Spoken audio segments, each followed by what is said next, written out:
We've all had those days where it just seems like nothing goes right.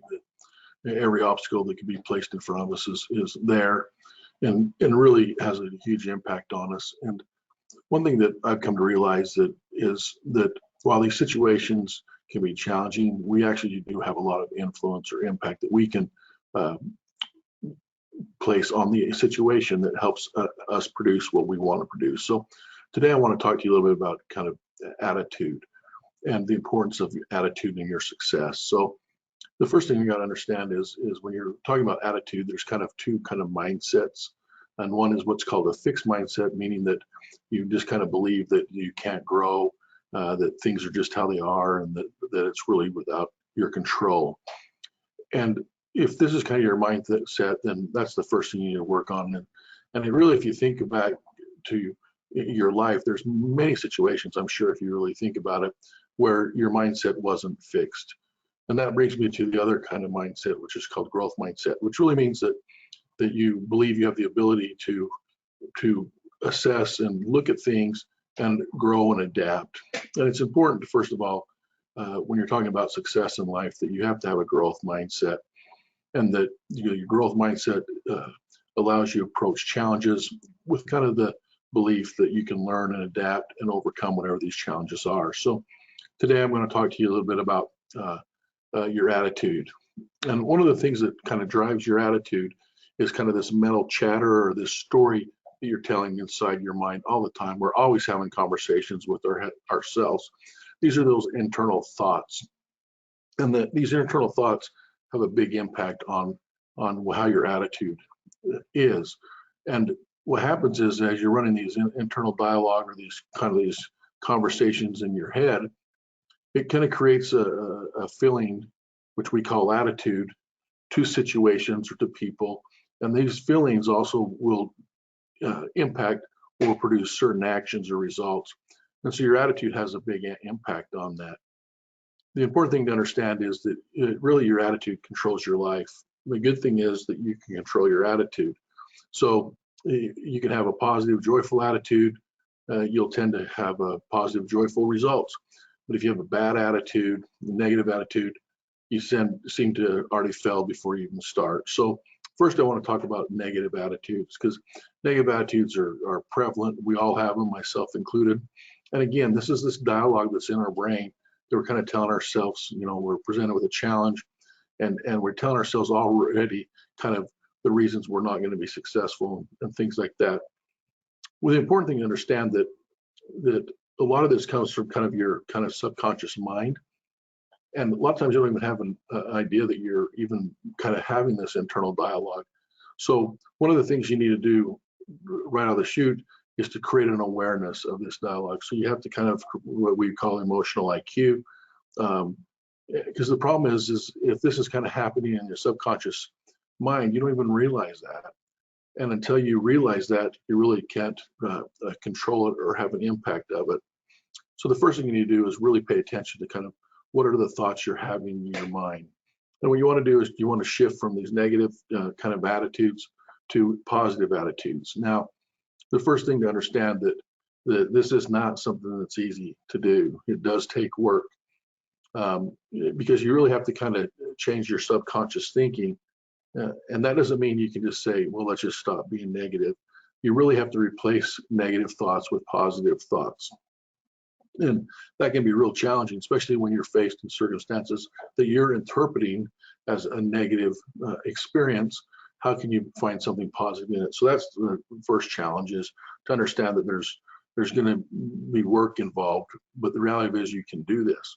Now, people will say that, negative situations are reality and they just show up in everyday life. Well, first of all, this is absolutely not true. So let's break down that phrase that basically I said negative situations are reality and they just show up in life. First of all, so the situations are a reality, yes, and they do sometimes just show up in life. And yes, I agree with that. But it's your attitude that makes that situation positive or negative. It's your perception, your thoughts of that situation will determine if it's a positive or negative, or your attitude towards that. And the thing is you've got to understand that you are in control of your thinking and feelings. No one else has this power unless you give it to them. But the reality of it is you have the power to choose which thoughts you think. And that's real important to understand because that has a huge impact on your success. So I talk all the time about, are you telling yourself the victim story or the hero story? Meaning the victim is someone that basically has all these troubles and struggles, and it's completely outside of their control. They're completely powerless. It's always because of something else or someone else. Well, the thing about that is then you're not empowered to do anything about it. So be the hero in your story and tell yourself the story in the light of you can do it. Yeah, there'll be difficulties and struggles, but the reality of it is you're the hero, and so you're going to find a way to achieve that. And so that starts by really taking control of your attitude, because you want to control your results. So think of it this way, as we're trying to affect our attitude, and I already said kind of there's the subconscious component and the conscious component. Kind of look at your attitude, your mind, and your thoughts as kind of a model of a computer. So your subconscious thoughts can be compared to kind of the hard drive, and your conscious thoughts, your conscious mind, is compared to kind of the programs that are loaded on the hard drive. Now look at this, that means that you're the programmer, that you get to choose what programs are installed on the computer. That means you get to choose what thoughts you have as you encounter these situations. Your thoughts are driven by the experience and your interpretation of the experience, but understand how you interpret that is up to you. And so you can break a negative thought and turn it into a positive thought when you want to do that. So first thing you need to do is you need to learn to monitor your attitude and what is the impact your attitude or your thoughts are having on your work performance, your relationships, those people around you. Now, again, remember, we all have choices. We can choose an inner dialogue that's self-encouraging and self-motivating, or we can choose one that is self-defeating and kind of self-pity. Now, also another thing important to understand is it's easy to kind of phase out external criticism. It may not feel good, but we can often get past that. But the loudest voice you're going to hear is your own inner voice. It's kind of your self-critic. And this inner voice, it can work for you or it can work against you. And it depends on the messaging that you allow. And that can be optimistic or pessimistic. It can be, it can wear you down or it can cheer you on. So the important thing is to have an awareness of what is this internal dialogue in your mind? What is your attitude? And understand that you have ownership of that. And you may be feeling a certain way. And if you pause and say, okay, why am I feeling this way? And how can I reframe this so that I have a more positive attitude? So there's some things you can do actually to improve your attitude. So I want to give you 9 strategies to improve your attitude, okay? The first one is what I call self-coaching through affirmations. Affirmations are simple phrases that you say throughout the day and are telling yourself, this is how I'm going to feel, okay? So one of my affirmations is I'm superior to negative thoughts and low action, okay? I tell myself that every morning, okay? Now, some of you may think this is silly, but the reality of it is if you want to grow, sometimes you got to do things that you may not necessarily think understand completely, or you may think they're a little bit silly. But again, if you look at successful people, affirmations are used all the time. Another technique to help improve your attitude is self-motivation through discovering your motives. And what I mean by that is really what I say, find your why. Why do you want to do the certain things you do? And it's important to be able to tie that back, not to money, but what's the deep down in your heart reason that you want to accomplish X, Y, or Z. The next strategy is visualization. Now, often when we're trying to do something, we've already tried it multiple times and not produced the results we want. So that's already kind of got that negative attitude, that internal chatter, not speaking highly of it. So we get focused on the bad things. So I'll use weight loss as an example. Often people try to lose weight and they just are not successful. It becomes really kind of demotivating.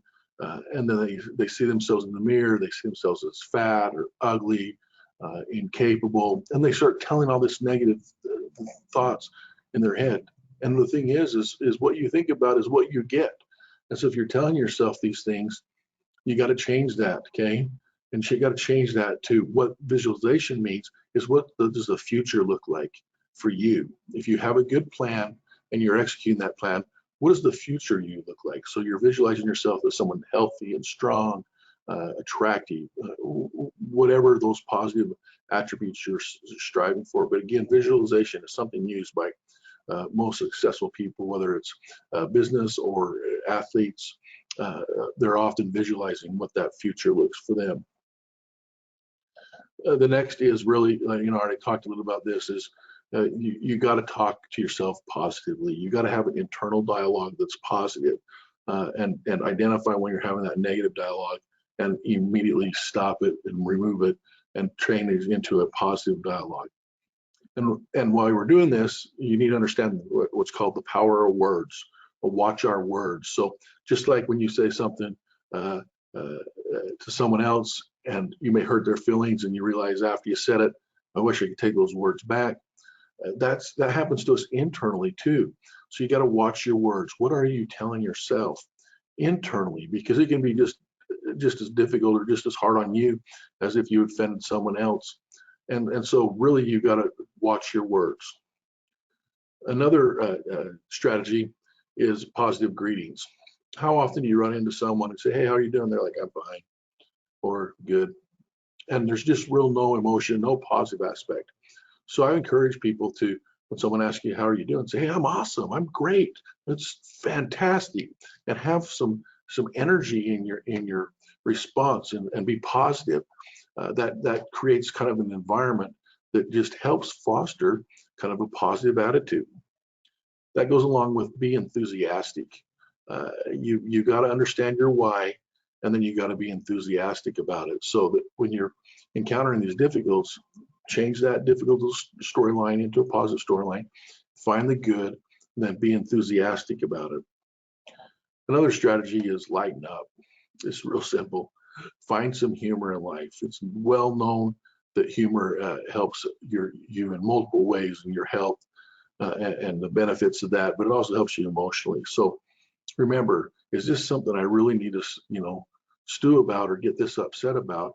Or is it really just some minor thing that it's one of those things and I'll let it pass? But, if you can lighten up your life and find humor, it's going to help you quite a bit with kind of that improving your attitude. And then finally, exercise. It's well known that exercise has a profound effect on your mental health, reducing stress and anxiety, but also promoting a positive attitude. When you exercise, you feel like you've done something that's good for you, helping benefit you, you've accomplished a task. So exercise is really important. Now, I don't mean you got to go kill yourself in the gym. Do things you enjoy, find activities you enjoy. And like I've said previously, I don't like the word exercise. I like to say the word activity. What you're wanting to do is do things that promote increasing heart rate, using your muscles, things like that. But it doesn't have to be going to the gym and bench pressing a bunch of weight.